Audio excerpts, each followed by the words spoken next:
حضرت علامہ عبداللہ بن اسد یافی رحمۃ اللہ علیہ نے ایک نوجوان کا واقعہ نقل فرمایا ہے کہ ایک نوجوان سے ہمیشہ مشک اور عنبر کی خوشبو مہکتی تھی۔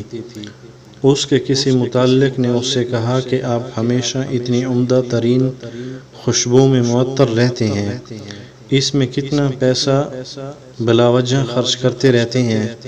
اس پر نوجوان نے جواب دیا کہ میں نے زندگی میں کوئی خوشبو نہیں خریدی اور نہ ہی کوئی خوشبو لگائی۔ سائل نے کہا تو پھر یہ خوشبو کہاں سے اور کیسے مہکتی ہے؟ نوجوان نے کہا کہ یہ ایک راز ہے جو بتلانے کا نہیں۔ سائل نے کہا کہ آپ بتلا دیجئے، شاید اس سے ہم کو بھی فائدہ ہوگا۔ نوجوان نے اپنا واقعہ سنایا کہ میرے باپ تاجر تھے، گھریلو سامان فروخت کیا کرتے تھے۔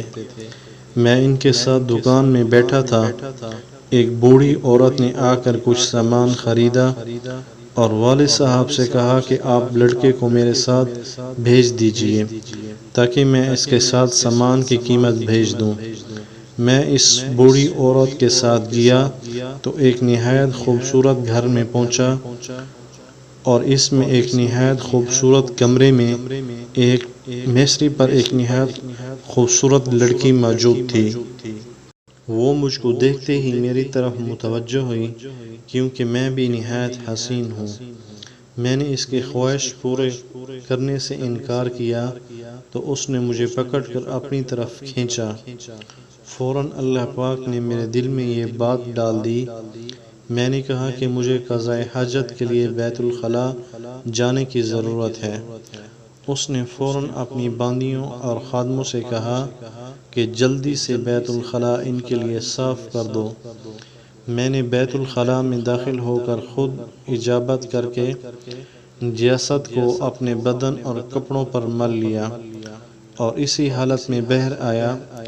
جب مجھے اس حالت میں دیکھا تو اس نے کہا کہ اسے فوراً یہاں سے باہر نکال دو، یہ مجنون ہے۔ میرے پاس ایک درہم تھا، میں نے اس سے ایک صابن خرید کر ایک نہر میں جا کر غسل کیا اور کپڑے بھی دھو کر پہن لیے، اور میں نے یہ راز کسی کو بتلایا نہیں۔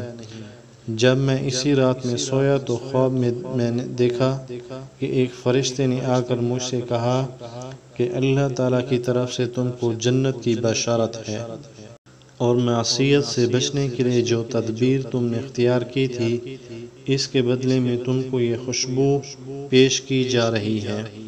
چنانچہ میرے پورے بدن پر وہ خوشبو لگائی گئی جو میرے بدن اور کپڑوں سے ہر وقت مہکتی رہتی ہے، جو آج تک لوگ محسوس کرتے ہیں۔